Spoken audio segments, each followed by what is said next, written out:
I forgot Crystal Light, damn it.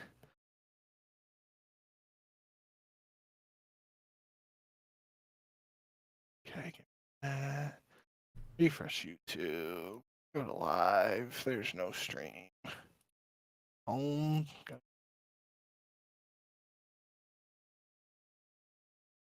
All right, there we go.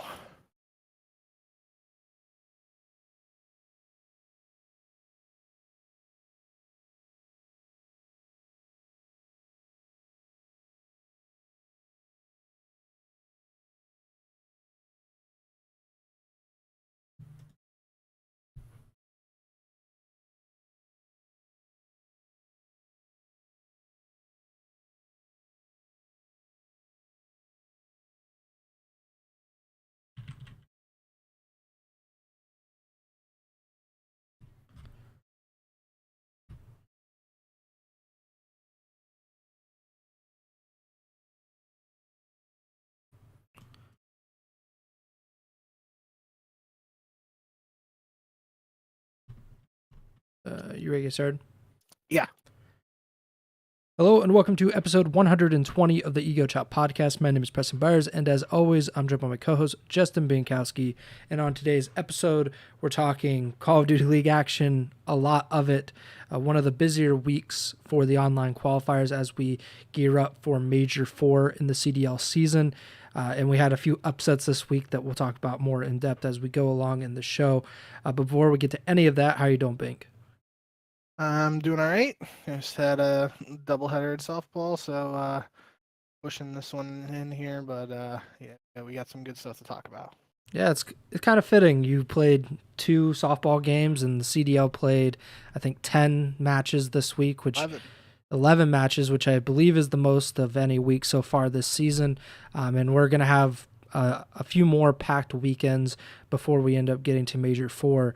But let's start on Friday. So this past Friday on May 31st, we had 3 matches to start the Major 4 qualifiers. The first, Seattle versus Toronto. I think we had mentioned that this was kind of an interesting matchup, but I don't think either one of us were really expecting the result here.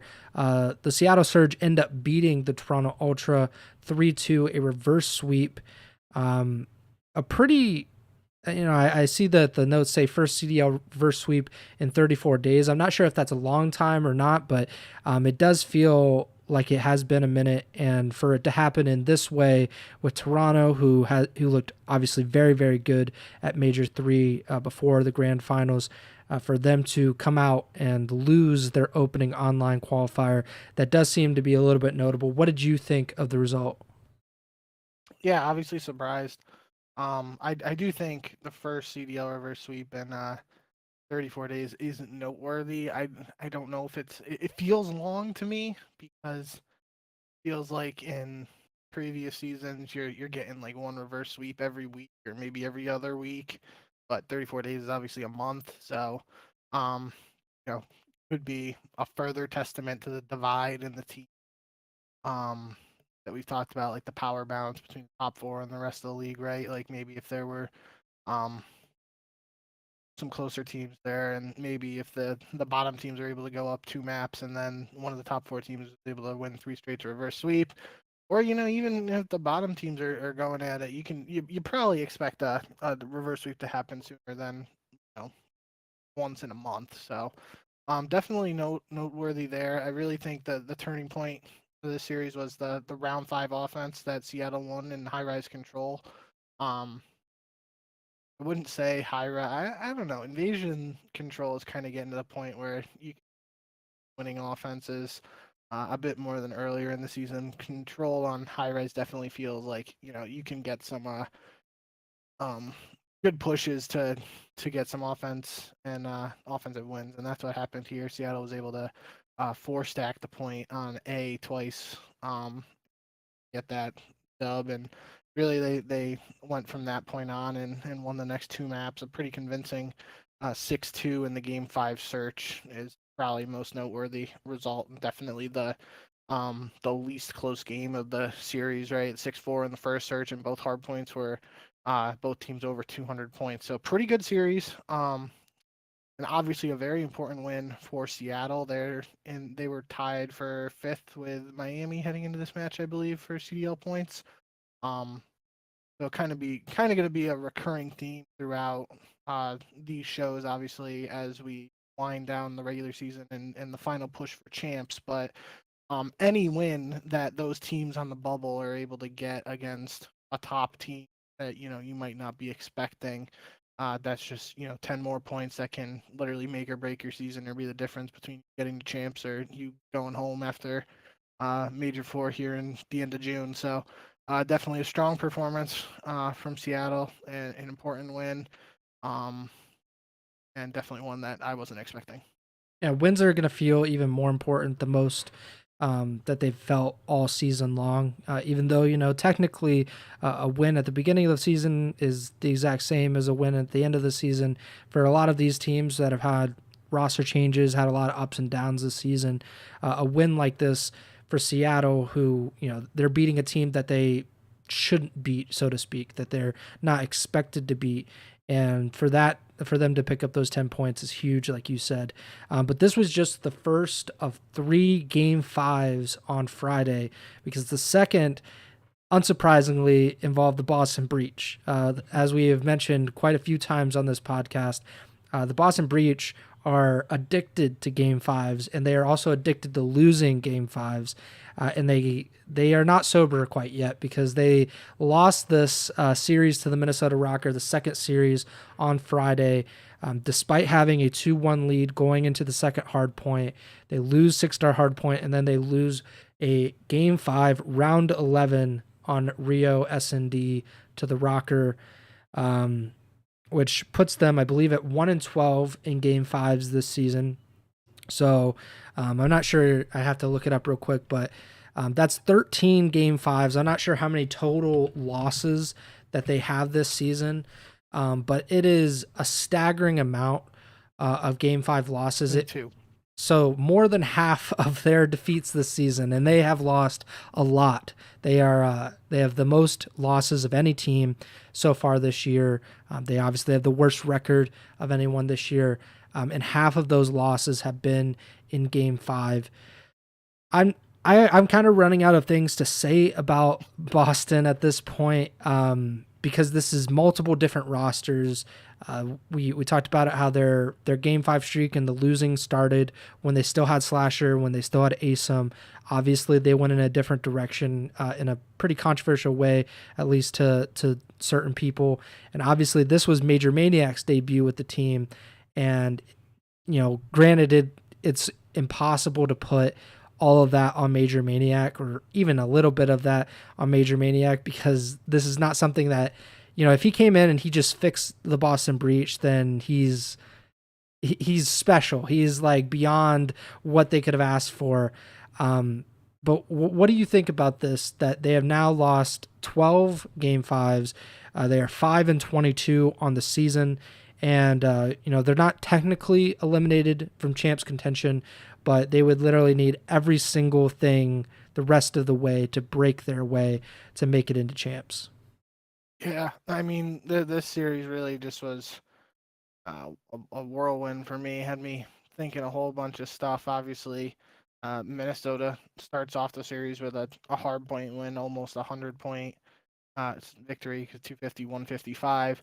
And Minnesota had pretty much struggled with the new roster and hard points. So I was like, okay, that's kind of weird, but it is Boston, so I didn't think too much of it. Then Boston wins a search, and we talked about last episode how the only map Minnesota won at Major 3 was Standy dropping 17 kills in an S&D. So, we've noted the Game 5 struggles for Boston and just S&D in general with the previous roster. Wasn't really expecting them to win an S&D here, but they take Game 2, and I'm just like, have any idea. Then they take the control, and I'm like, oh my god, Boston might actually do this. But then Minnesota wins the second hard point, and I'm like, well, is that a sign of Minnesota just being better at hard point now? Is it a case of the opponent, which I think is probably the case, or is it a case of Boston not being as good at hard point as they might have been before without Major Maniac? Not sure.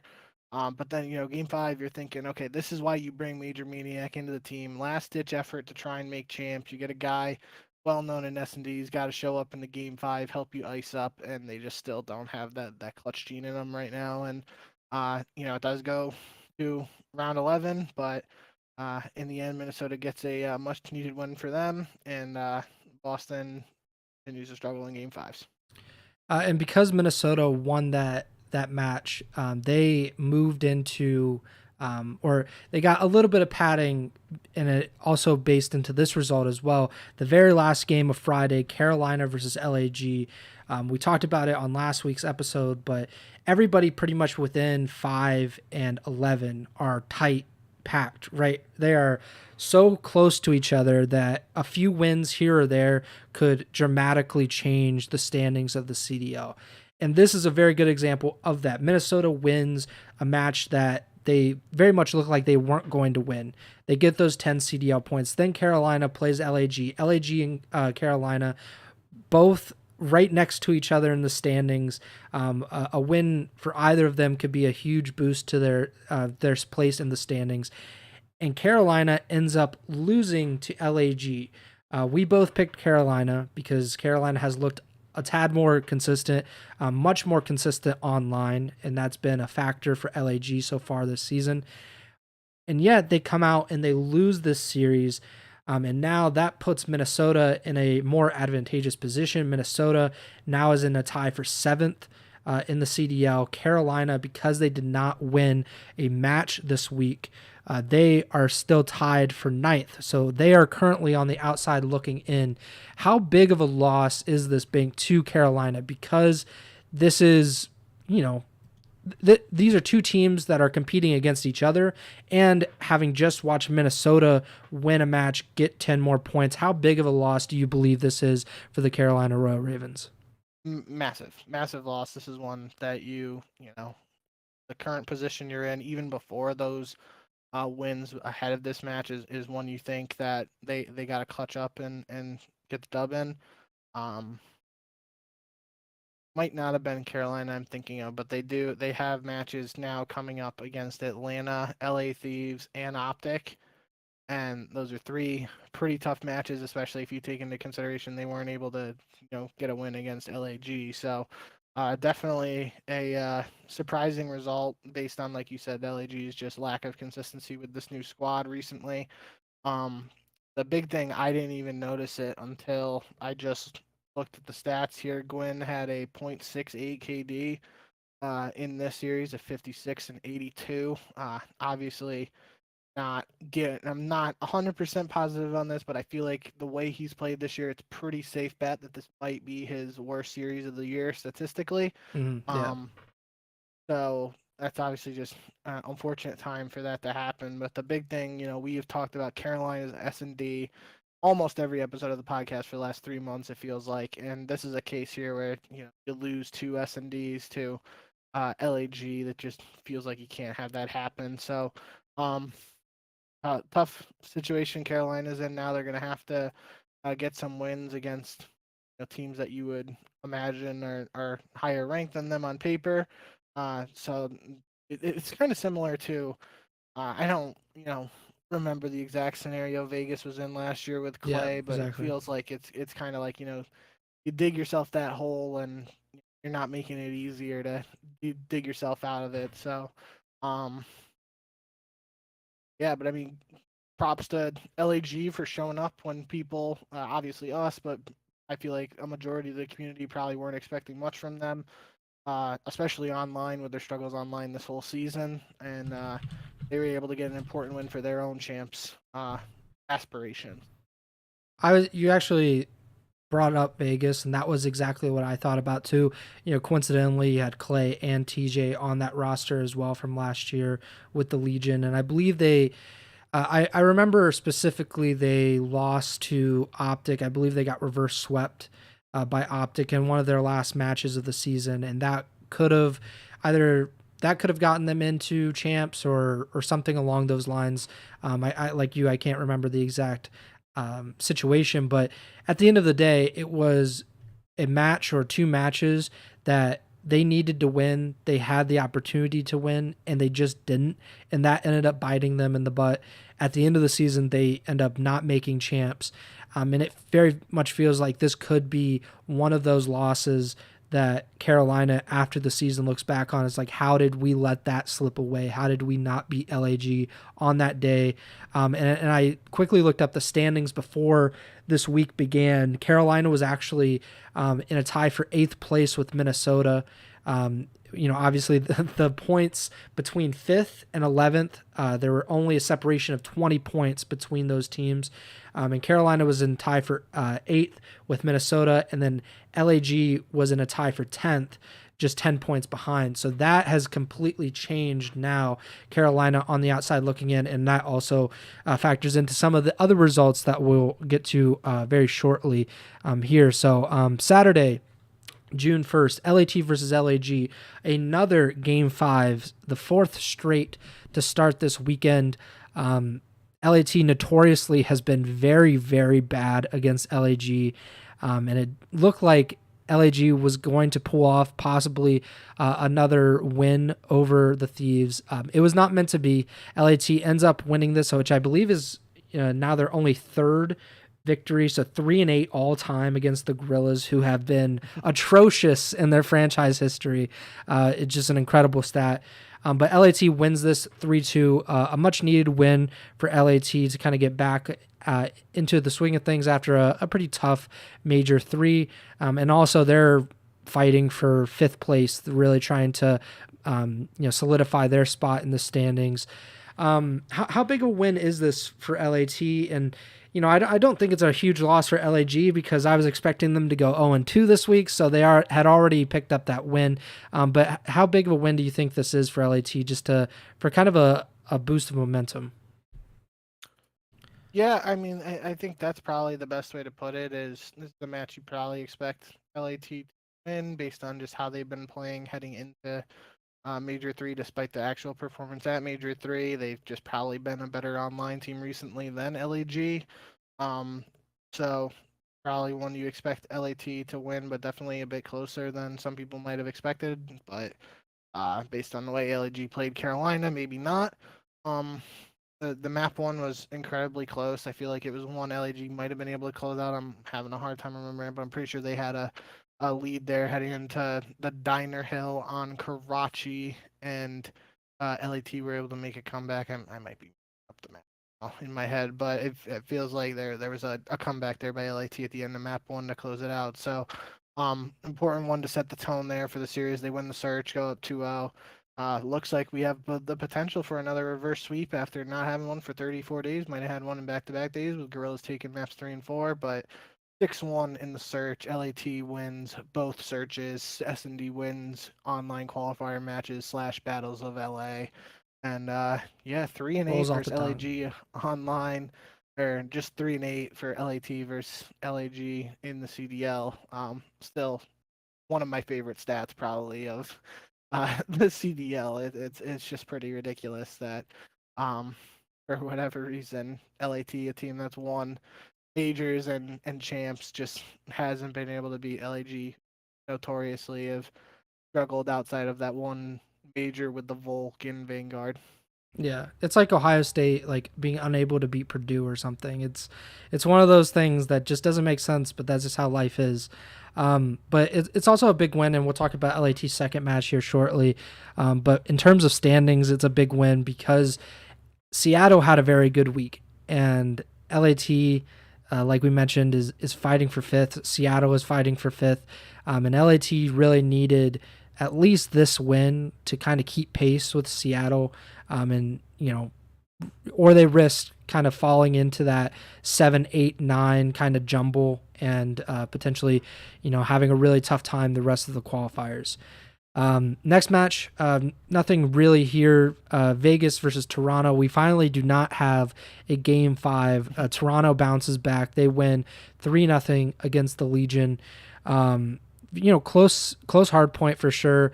But there's really, nobody was really expecting Vegas, who has had to this point, I should say, a very, very tough time over the past month or so. But Toronto finally gets back into the win column. Any thoughts on this match? No, I think we could tie it in with Vegas's second match later, but yeah, based on this result, what happens later in the weekend is a little more interesting. But yeah, like you said, outside of that map one, pretty strong performance out of Toronto to bounce back from that. Uh, got a loss to start the week, and a case of top team playing one of the bottom teams, and top team takes the win. Same idea here on the next match. OpTic beats Miami 3-0. It. I mean, Purge. He had to step in. Yeah. He stepped in for Vickle for this match. I think he even said like not necessarily the opponent or not necessarily the matchup that you would want to step in for. But I'm glad that he was able to play another CDL match. But yeah, very lopsided win for OpTic, who can to this point again, they continued to roll and had a lot of momentum on their side. Any thoughts on this one either? Yeah, no, I mean, makes sense. The defending major champs come out and take care of business against a team playing with a sub. Bigger thing for me here is just got to monitor the Vickle situation for Miami, whether he's going to be back this week or not. If they have to play another week with Purge, obviously we don't know too much about what's going on there, so um, we'll have to see what the deal is there. But yeah, strong first match at least from OpTic to follow up their major three victory. Yeah, unfortunately, I hope that everything's going well with Vickle. But Miami did say that they had signed Vickle or signed Purge to a 14-day contract. So technically, he would be under contract for the next weekend if they need him. And I believe you can sign him up to 2 14-day contracts. So, but it does suck, obviously, for Vickle, but for Miami as well, considering they had their best performance on land.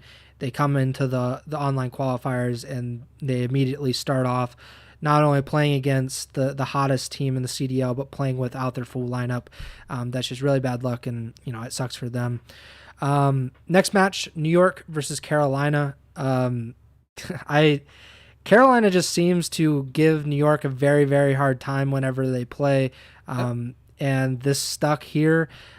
Carolina ends up 6-0ing them on Rio S&D in game 2. They go up 2-1 in the series and then get obliterated in hardpoint and lose game 5 S&D to New York. So, Carolina and their S&D, always a point of concern or a point of discussion, at least on this podcast. In New York, getting back into the win column, Hydra had a ridiculous series. What did you think of Carolina going 0-2 this week? I mean, that took the words kind of right out of my mouth with Carolina and S&D. Really, after losing to S&D to LAG, I guess it only makes sense that Carolina 6-0s New York in game 2, right? But in all seriousness, yeah, I mean, this was another case of, like you said, Carolina matching up and playing well against New York. Hydra had a 2KD, 36 and 18 in map 1. Then you had the 6-0 in the search, and TK drops 40 in map 3. And I was honestly thinking at that point, like, geez, are we really going to have another Carolina upset of New York? I think it would have been their second or third win over New York this year. But then New York just smokes some game 4 hardpoint and clutches up in the S&D. If Carolina won 2 S&Ds against New York after losing 2 to LAG, I don't know said, to be honest, but um, that's where we are right now. And again, I didn't really look too closely at the stats when I was watching the series, but I'm looking at it again now. Gwen had a .79 in this match, 71 and 90. So another lackluster performance out of him, or a performance statistically that we haven't really come to expect from him so far, in what I would consider to be statistically a strong rookie campaign out of him. So that's where my eyes are going to be. Obviously, my eyes have been on Carolina's search all year. But really, I know I laid out they got some tough matches coming up, but definitely want to see Gwen try to step it up statistically and get back to form, because we kind of, we talk about it over the years and even recently. You want to be playing your best COD at the end of the year, because those are the most important tournaments. And yeah, gonna have to see what we get out of Gwyn going forward. But yeah, Hydra with 111 kills. Hail Hydra. Yeah, it's going to be really tough for Carolina. It's going to be tough for Carolina to beat any team consistently, just because I just don't think they have the level of talent as a team like New York, obviously, even though they give them a really hard time. But if Gwyn isn't playing up to his potential, that makes it 1,000 times more difficult for the Ravens to win these matches. And they, like you said, they need to be playing their best Call of Duty, or need to at least be playing better Call of Duty than some of the other teams that they're fighting against. I forget what the saying is. It's like, I don't need to be faster than the bear, I just need to be faster than you. And that's kind of what they need to do here. They need to be better than the LAGs. They need to be better than the Vegases. They don't necessarily need to be better than New York or OpTic or any of them. So it'll be interesting to see how Carolina responds in week 2 of the qualifiers after going 0-2 in the first week. And we move on to Sunday, June 2nd. Minnesota versus Seattle to start off the weekend, or start off the day, excuse me. And Seattle finishes their week with a 2-0 set of qualifiers, which is shocking because Seattle has had a pretty up and down set of really up and down season. Yeah. And I believe they started off really well in the first set of qualifiers back with Illy, and then things obviously kind of went off the rails for a while there. But they pull off the sweep here. Not too close of a series, except the S&D, which went to round 11 on Rio, that Seattle ends up pulling off. Any thoughts on this as Seattle moves to 2-0 and places themselves in 5th place by themselves in the CDL standings? Yeah, I think kind of piggybacking off what I was just saying about Carolina, really is end of the season here. You want to be playing your best Call of Duty. And obviously, Minnesota isn't the toughest team, but they had a win over Boston, so we want to know teams here. But for Seattle to get that win over Toronto, and then, you could probably make the case that in some situations or in past seasons, Seattle would have been the type of team to beat a team like Toronto and then lose to Minnesota in a week where you would have expected them to lose to Toronto and beat Minnesota. So for the fact they're able to start 2-0 here is really, really strong. Obviously you only played 2 matches, so it's really the best thing you can do. But yeah, I mean they're heating up at the right time. That's only good sign for Seattle. I'm not necessarily expecting them to turn into a title contender overnight, but maybe if they keep on performing well in these qualifiers, we might have to take a deeper look at what they're doing. So I did think the game 2 search there was round 11, like you said, and it was literally, I don't remember the exact timing on it, but Abuza kind of like slid to the bomb, and it was like 8.8 seconds or something like that, 9 seconds ish in that range. So literally like less than 2 seconds away from a potential Minnesota map win. They get the search win there. Who knows what happens? But yeah, end of the day, 2-0 week for Seattle is really solid. Probably unexpected by a lot of people, but gonna have to see where they take things from here. Yeah, so now they are standing alone in 5th place. They entered into this week in a tie for 5th place with Miami at 130 points.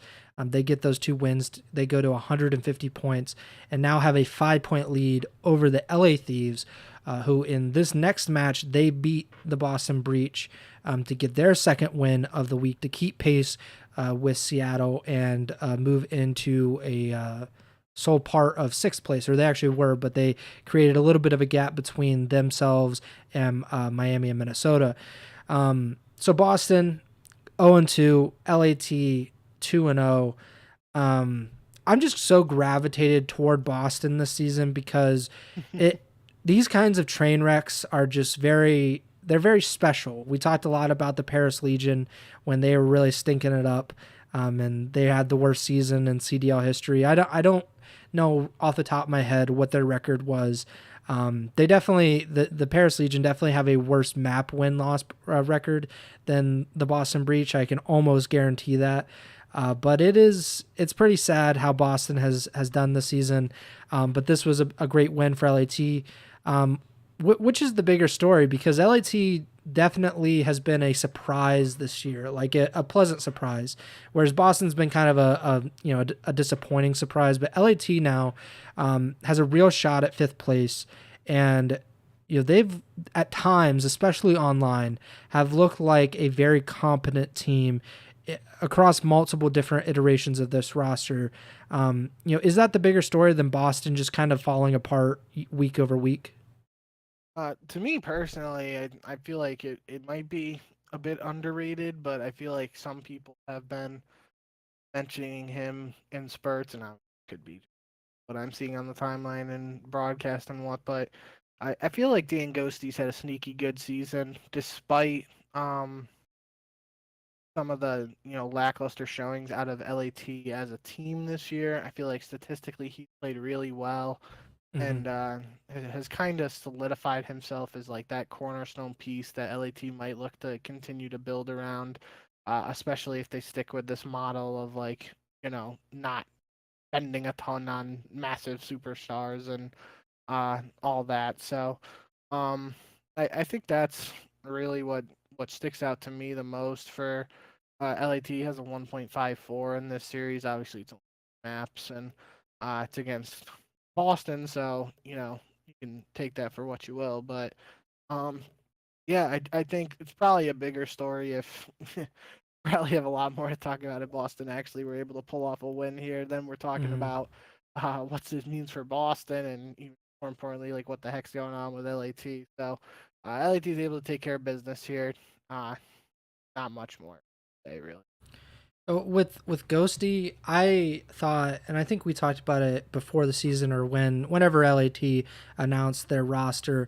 I remember talking about how Ghosty was like, obviously he was incredible for OpTic. Like he was kind of transformative for a roster in limbo last season. Granted, the end of the season was anything but good or satisfactory for OpTic or their fans, but they were kind of in disarray with everything that was going on around Scump's retirement, Dashy being benched, Ellie being benched, Rambo being fired or quitting or whatever, all of that stuff. And then Ghosty comes in, and it seemed like his presence, maybe that it was just kind of a few different factors, but it definitely seemed like him coming into the team, despite not being at pro level ever before, he kind of helped the team along to get to the point where they were one of the most competitive, and heading into that final major were one of the contenders to win that.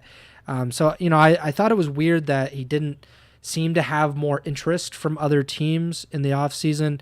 But LAT picking him up seems like it could be, other than obviously picking up like Draza or picking up Pred or something. It's that roster move of picking up Ghosty by LAT could prove to be one of the most successful and most underrated parts about in that entire offseason in the CDL.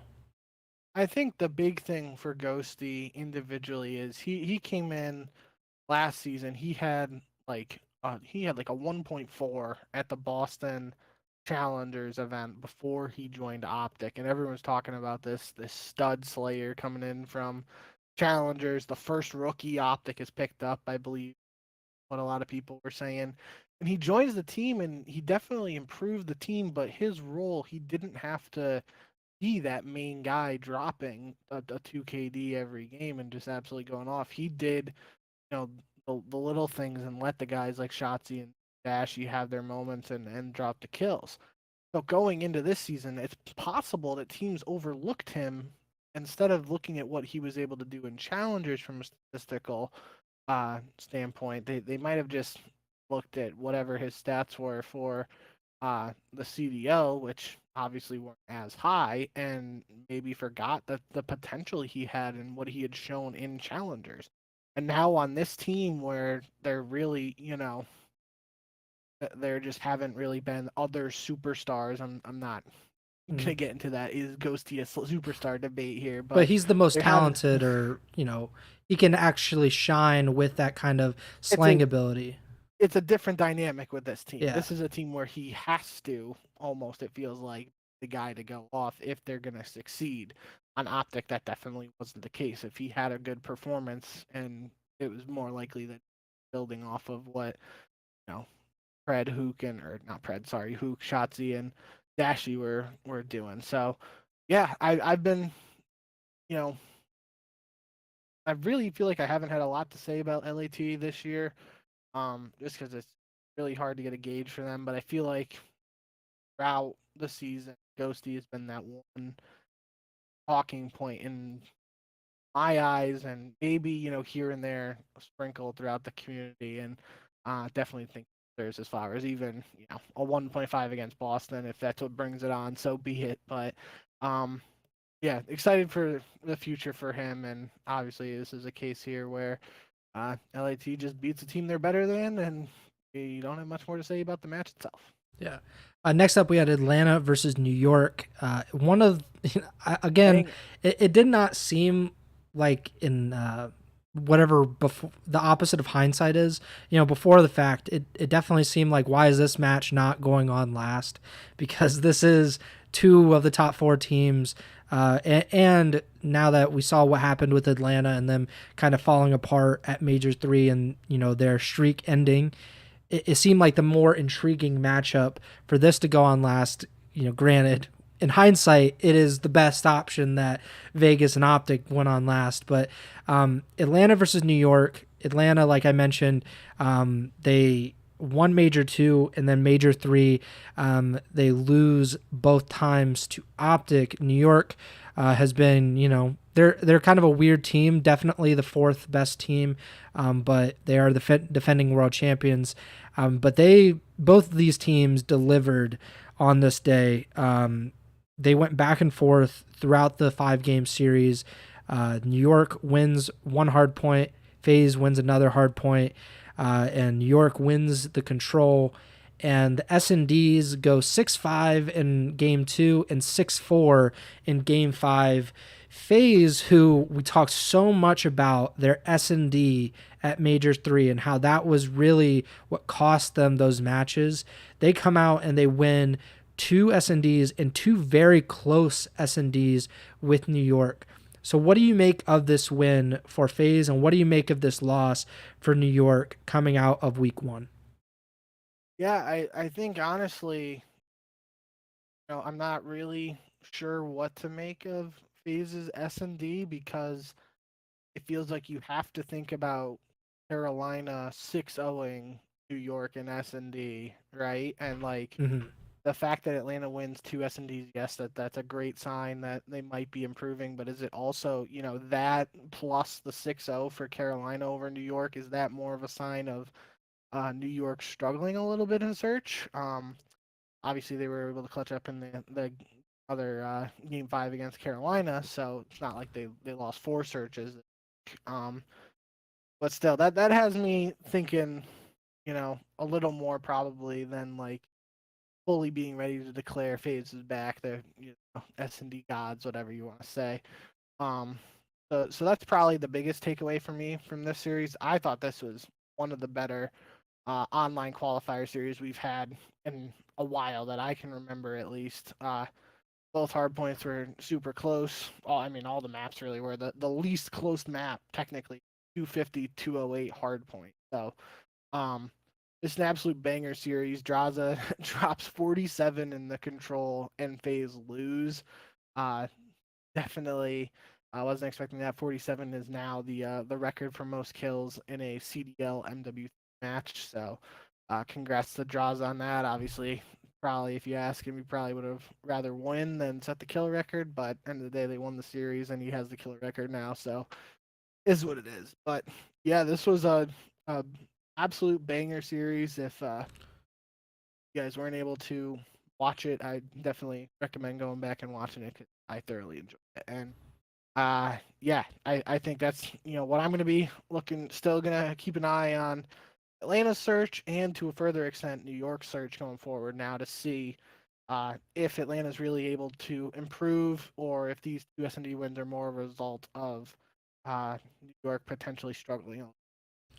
So my thing is, I agree with you. We probably can't overreact to FaZe winning these S&Ds simply because it's New York, and that's not like a dig at them, but FaZe has not really struggled in search against the Subliners, at least recently. I just looked through some of the past results. Coincidentally, I think this is the way that the vetoes have kind of worked out. But 6-star has, I think, appeared in every one of the last 3 series between these two teams, and FaZe has won each of those maps in those series. So that was Game 5 in this series, 6-star S&D, and FaZe wins it 6-4. Invasion seems like the more kind of like interesting one, at least to me, because Invasion, FaZe lost to Seattle. I believe they lost to Carolina, and they lost to OpTic all in the last few weeks. And that seemed to be more of an issue. We'll see if that is, obviously it's a round 11 win against New York. It might not be anything. They might still have major issues that still need to be ironed out. And we'll definitely see that as they play even better competition like OpTic and Toronto, and even some of the teams that have given them trouble, like Carolina or Seattle, as we move along. But I will say that FaZe did lose 6-star S&D to Toronto and Miami as well. So these two S&D maps in particular have kind of been a thorn in FaZe's side over the past month or so. And we'll have to see if they've really improved or if this is more of an aberration as we move along. But definitely a big win, at least got to be a confidence thing for Atlanta, that they're able to pick up the S&D wins and beat a team like New York, who has definitely been one of the better teams in the league this season. And then we finished on something that we probably did not expect much of going into this week, but we get another Game 5 series. We get an upset. So we started this week off with Seattle beating Toronto, and we end this week with the Las Vegas Legion beating OpTic Texas. So Vegas had been downright horrendous for the last, I don't know, like 6 weeks, it feels like it. They have been horrible. It says reconnection successful. Let's see if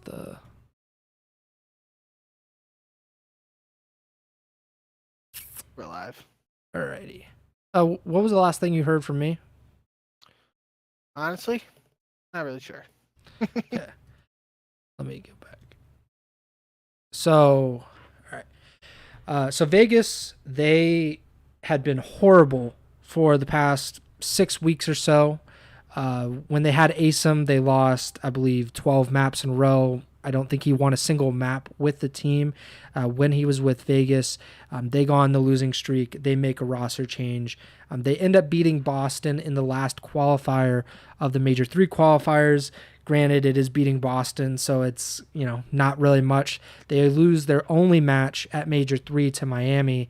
And then, obviously, we talked about it a little bit earlier in the show, Vegas gets swept by Toronto. We talked about how that wasn't really a big surprise because Vegas has been so bad lately and Toronto is one of the best teams in the league. Well, then we come in to OpTic versus Vegas. OpTic, playing like the best team in the league over the past few weeks, and specifically winning Major 3. And OpTic looked good against Miami. There were no hiccups. It wasn't like a post-major hangover or anything. They come in, they beat Miami very convincingly, and then they come in and play Vegas, and they lose. I have no idea what to make of that. I don't know if this is just Vegas, just maybe they're showing a little bit of the potential. That feels like an overreaction. I'm not sure if this is something to be worried about with OpTic, that they could lose to a team like Vegas, because there's a big gulf in skill and teamwork between these teams. And yet OpTic was, they lost this series, and they lost it in, through 2 respawns and losing Game 5 S&D. So I want to get your thoughts on this. I think it very easily could have been a sweep for Vegas, which is a weird thing to say considering it was a round 11 S&D win in Game 2. So what do you think of this? Is this a big Vegas win? Is this a big OpTic loss? What should we really be taking away from this game? I mean, it is a massive Vegas win. The Vegas is winning champs crew is definitely happy after this one. Kind of you set the stage. So I do remember hearing before we disconnected that in comparison to like starting the week with Seattle beating Toronto and now ending the week with Vegas beating OpTic. The same sort of thing I said for that uh, applies here for Vegas as well, in the sense that anytime one of these teams that's on the bubble for champs has an opportunity to pick up a win against a team that in the top four or just is one of those teams that you don't expect them to beat, however you want to categorize it, that is just a massive win. Mm-hmm. So kind of, this could, we've talked about how close the points are. This obviously 10 points that, some of the other organizations that are right around Vegas in the standings, they weren't expecting Vegas to get 10 points from this, right? They're probably doing the calculations and like, okay, we got Vegas at, X and X, and they're going to win X matches and they're going to lose the OpTic here. So that we don't have to worry about 10 points here. That could literally make or break their season and be the reason they end up making champs if they do. So a massive win for Vegas. I think what has to be said is the fact that the first map in this series was sub-base hardpoint, which OpTic were 11-0 on in this season. I feel like they played it in every series down the stretch. At me, there might have been one in there that I can't remember them playing in. I know they squared up against Toronto on it twice, and they beat Toronto because Toronto was also undefeated on it the first time they played. So this is a map that not only OpTic have been 11-0 undefeated on, they have wins against some of the best teams. It's not like they're 11-0 on sub-base hardpoint just farming some of the bottom teams, right? So this is just one. OpTic gets this in the veto system, and they are probably licking their chops, expecting to go to 12-0 and get another dub here on this. And then Vegas comes out and not only wins, but wins by over 100 points. So that was one right off the bat that threw me for a loop. Then it goes to a 6-5 in the search, and okay, OpTic's can respond here. We get another round 5 in the control. I believe, don't remember the exact stat, but I know they were talking on the broadcast about OpTic in round 5s on high-rise control specifically might be something weird like that. And I obviously forgot to write it down in our notes, so I can't remember what it was. But it was something where like I heard it and I was like, really the case? But regardless, it's another they lose a round 5 here on the high rise control, and I feel like you can probably look at this in the grand scheme of things, and it might have been a scenario of OpTic testing their map pool because they're pretty comfortable heading into champs and Major 4, so they want to get some more reps in on other maps. I get that. But yeah, it's an opportunity Vegas are able to capitalize on if that is the case. And after that, OpTic go down 2-1 after the control, and they win. It's a close hard point, 250 to 208. So not like they slam in response when they go down 2-1, and then Vegas is just able to clutch up in the game 5, which is something you probably haven't been able to say awful lot about Vegas. So this is just, in my eyes, it's a massive win for Vegas, and I'm not ready to raise any red flags about OpTic or anything, but it's certainly one that you're just like, wow, this is a head scratcher, not something I saw coming. Granted, this doesn't really mean anything. Like there's no award or any bonus for this, but this could essentially put like the nail in a coffin of OpTic getting the number 1 seed for champs, because granted they've already secured a spot at champs. They're almost certainly going to be a top 3 seed, the 3rd seed at the absolute worst. But a win here would have put them only 10 points behind FaZe for the number 1 seed, and it would have put them 25 points ahead of 3rd place Toronto. Now they are 20 points back from FaZe, so they need 2 wins, or obviously a major performance could help them along in that regard. But it does feel like this is a big loss in terms of that I think it would be a nice thing for them to get the first seed, to be the top team heading into champs. FaZe has literally done this every single season in CDL history, and they look like they might be on their way to doing that again. And FaZe has, I think, a slightly easier schedule the rest of the way in the qualifiers than OpTic does. So it just seems like kind of a weird thing. But that's something I noticed. The more important thing, though, is Vegas winning this match. If they had lost, they would have been by themselves in 11th place in the CDL standings with 110 points. One win has shot them up to a three-way tie for 9th place with Carolina and LAG, and now are only 10 points back from a two-way tie for 7th with Miami and Minnesota. Miami, obviously, we don't know what's going on with them and how they're going to move forward with Vickle. Minnesota has been very hot and cold all season long. And now they're in a tie with Carolina and LAG. Carolina went 0-2 this week. They are very hot and cold, specifically in S&D. And Gwyn has played. He played probably his worst week of all of this season this week. And LAG is a notoriously bad online team that just so happened to get a win this week. So Vegas, this win seems gigantic for them.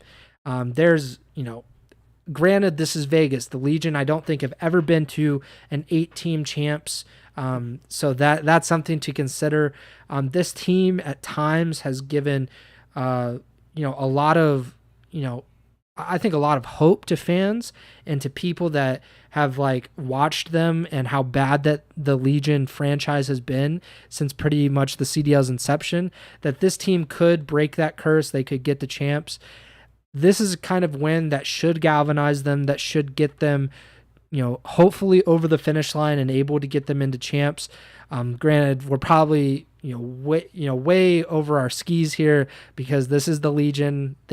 We were, I think, in pretty much this identical situation last year where they needed one or two more wins to get into champs and they fell apart down the stretch.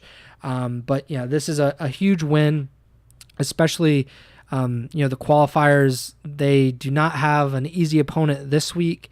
And they have past this week, they have a nice schedule, compared to some of these other teams. So this win is huge for them, and we'll see how this works out in terms of the standings. Let's talk about the standings real quick, just to kind of run through them. I know we've talked about them, kind of at length, but just to kind of recap what's going on with the CDL standings. Obviously, Boston, they are in dead last, 50 points. They are not technically eliminated from champs contention, but they essentially are. They would literally need everything to break right for them. They would need to win out. They would need multiple teams to lose, that kind of stuff, or they would need to win the major, something ridiculous like that. But they're pretty much out. But the rest of the 11 are still very much in contention. The top 4 have secured spots. FaZe in first, OpTic in second, Toronto in third. There's a big gap between Toronto and New York, who is in fourth. And then there's a big gap between New York and Seattle, who is in fifth. Seattle is 5 points ahead of 6th place LAT. LAT is 15 points ahead of 7th place Miami and Minnesota. And then there's a three-way tie, like I mentioned, between Las Vegas, Carolina, and LAG with 120 points. So, 7 teams are separated by 30 points from 5th place Seattle to the 10th, 11th tie between Carolina and LAG, which makes this upcoming week all that more interesting, and how these teams perform and how the standings will change as we move along. Before we do our pick'ems, though, let me say that you went 8-3 this week. I went 7-4. Obviously, we got the OpTic Las Vegas match wrong. We got the Seattle Toronto wrong, and Carolina versus LAG. And then I picked LAG over LAT because I'm an idiot, I guess. So Friday, June 7th, we are finally to the predictions portion of the show. We have, again, 3 matches on Saturday. We have 3 on Friday, 4 on Saturday, and then 3 on Sunday. Starting on Friday, June 7th, Seattle versus New York. I think this would have been a lot easier to pick before this past weekend, considering Seattle played some of their best Call of Duty in a really long time. I'm still going to go with New York, but I am very, very interested to see how this shapes up. That's where my head is at too. I'm going to go with New York, but this is definitely one that probably has the potential to be a little closer than we might have thought even just a week ago. So gonna be excited to see how this one turns out, but I'll pick New York. Minnesota versus Miami. We do not know the status of Vickle and who's going to be playing for the Miami Heretics. For that reason, I will go with the Minnesota Rocker, but I am, even if it's Purge and he comes in, I am not 100% that Minnesota can beat them even with that. So, but I'll go with Minnesota. Yeah, honestly, I was just going to go with whatever you said the opposite of for this one because I really think this is a coin toss match, even with Purge playing. I think if Vickle comes back, Miami has a better chance. But yeah, I'll just take Miami so we have one that's different. Carolina versus Carolina versus Atlanta. Gonna go with Atlanta. Yep, FaZe up. Saturday, June 8th, Boston versus Seattle. I have to pick Seattle. Same.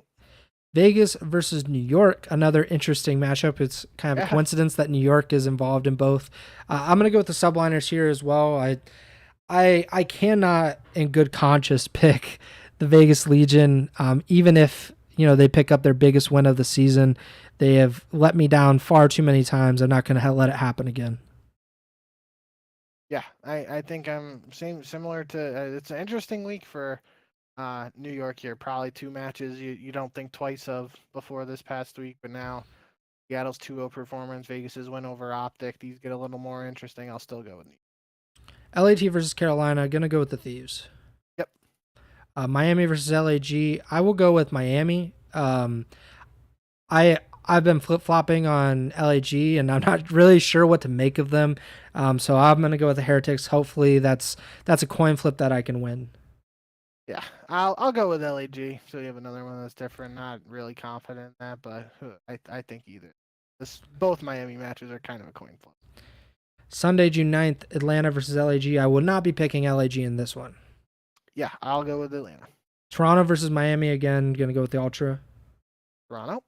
And OpTic versus Minnesota, a weird match to end the week. I'm going to go with OpTic. I do not think that it will play a factor, them losing to Vegas, but that would be something. We would have a lot to talk about on the next pod. We certainly would, and it's not I can't remember how many times Minnesota's played OpTic this year, but we all know historically accuracy in a Minnesota uniform against OpTic has made some miracles happen before, so I'm not banking on it happening again here, but definitely worth. Yeah, so I think it'll be an interesting week. I mean, obviously, we have a lot of qualifiers over the next few weeks, and the standings have that's what my favorite thing is about the end of the season is that these online qualifiers that feel almost useless for 85% of the season, that they actually start to feel like meaningful games over the past month or so of the season. Pretty much, I think it starts to play a little bit of factor in the second to last major. So, a few weeks ago at Major 3, you start to get a sense of how important, a win here or there could be for certain teams. But obviously, these qualifiers are make or break for a lot of these teams now, especially because they're probably not going to win more than one match at the major, most of them. So this is a big chance for points in the CDL standings, and I think that makes it very, very interesting. I don't know if you saw this, but I just wanted to get your quick thoughts. We don't need to really belabor on or anything, but Haggy, he had tweeted, Parasite, he tweeted a few days ago, he said, "This is the worst the league's ever been in terms of skill. People don't play the game more than they need to anymore. No eights, bad roster comps, no grinders." And then, Kenny replied to this, said, "This year nobody plays for the win more than any other year. I don't know what it is about this game, but most teams don't play to win. So even if they did play, I don't know if they'd learn." And Slasher, he replied to this. I mean, quite a few people replied to it, but I don't know if you have any thoughts on that. I just thought it was an interesting thing to tweet out. I think this might have been after Boston's match, maybe.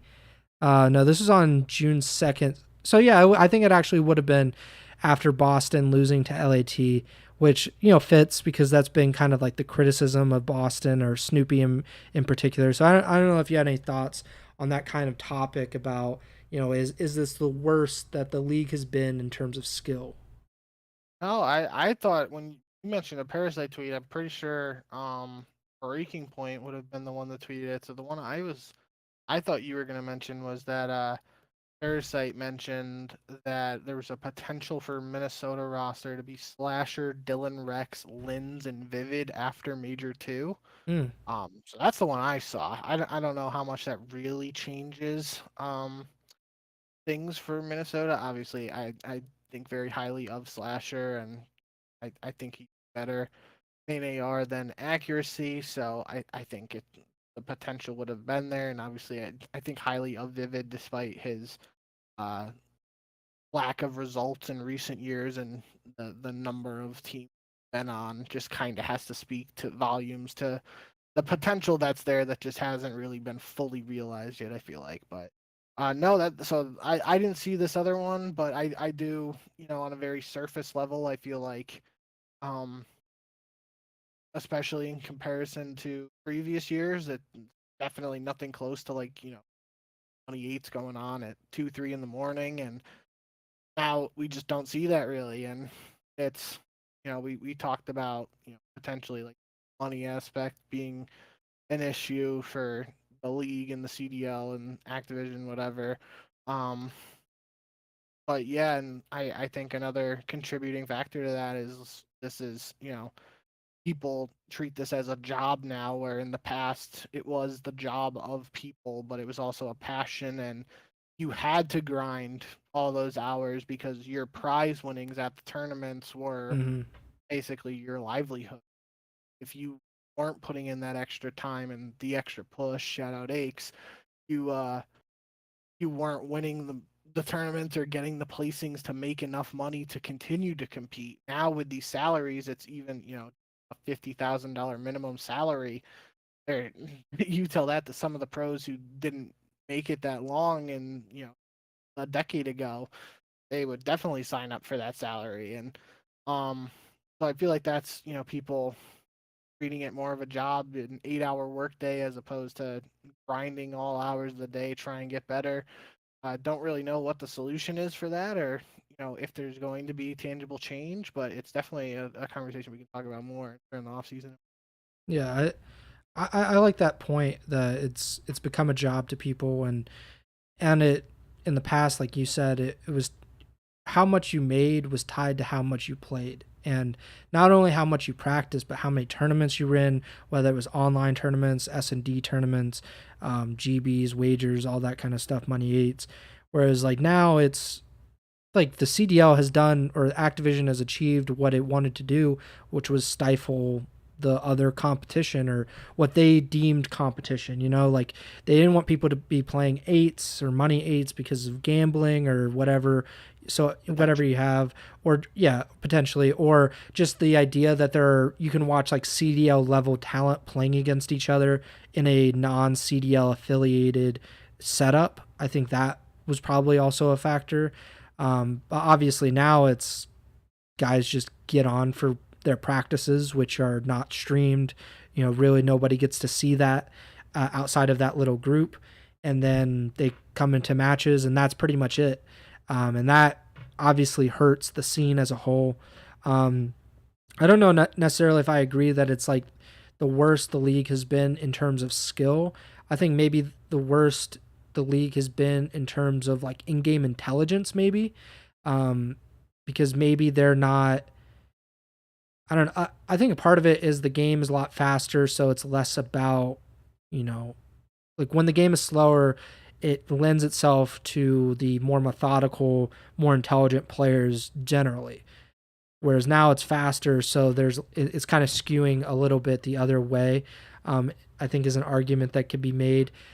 I just don't know. Like we don't really get to see how much people practice or how they're practicing nearly as much as we used to, because teams used to stream their scrims and wagers and GBs and eights and all of that, and we don't really get to see that if they are being played. I'm sure they aren't being played nearly as much, but they're, even when they are, we might not be able to get to see that. So that kind of plays a factor in all of that. But yeah, I think it's an interesting conversation. I think obviously Parasite would have better knowledge of like the inner workings of teams and players and how they kind of react to or how they treat the game. But part of that is the guarantee, like you said, guys didn't have guarantees back then, so they played more than probably was even healthy for them, and a lot of them probably burn out really quickly because of that. But that's every sport ever, that's the conversation in basketball. Guys don't play 82 games anymore in the NBA, and people say that's because, well, they're guaranteed 150 $200 million. They could play 65 games and get the same amount of money that they would for 82, so that they're not as hard workers or whatever. That's the argument there. I think that's probably the argument in the CDL as well. If like you're getting paid to play CDL matches, you're not getting paid to play money eights, and that's probably the argument. But it's weird, and I'm sure in the off season we will have more time to discuss that more at length, and hopefully we'll get to see more of that, the money eights, and I'm sure people will go back and start playing Ghosts or whatever, and then I will tune out for the rest of the summer because I cannot stand when everybody goes back and plays that horrible game. So, but yeah, that about does it for this week. We have a very interesting set of matches and some very important qualifying matches this week. So enjoy the CDL content while it lasts. We only have a few more weeks left of this season. But yeah, thank you guys for listening or watching. Make sure to subscribe or follow the podcast feed wherever you're listening or watching on Apple Podcasts, Spotify, YouTube, Amazon Music. Make sure to give us a 5-star rating on Apple Podcasts, a 5-star rating on Spotify. Like the videos on YouTube, and we really do appreciate, like we've mentioned on some of the past episodes, how some of these people are leaving comments on the YouTube videos, very helpful and very nice comments, so that we really appreciate that. You can follow us on Twitter at jbink with 2Ks, at Preston Byers, and at Ego Chall Podcast.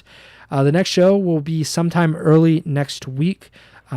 Obviously, we said it probably hundreds of times now, but the best possible way is just to follow Bink or I on Twitter, and then when we go live on Twitch, we will tweet about it. Bink tweets about it, I retweet it, and that's the best way to know when we're going live. And then the next day, the podcast version will be on YouTube and in the podcast feeds. So if you follow there, you will find out when we're going live. But yeah, that about does it for me. Bink, take it away. Yeah, thank you guys as always for all the support. Really appreciate it. Like you said, we're winding down here. 1 week down of these last qualifiers, only a couple more to go. Then we're before you know it, at the final regular season land, and then champs, and then we're in roster mania. So in the final stretch here, and we appreciate any support. Hope you join us on this journey for the rest of the year. And yeah, that about does it. So thank you guys as always, and remember to send the chow.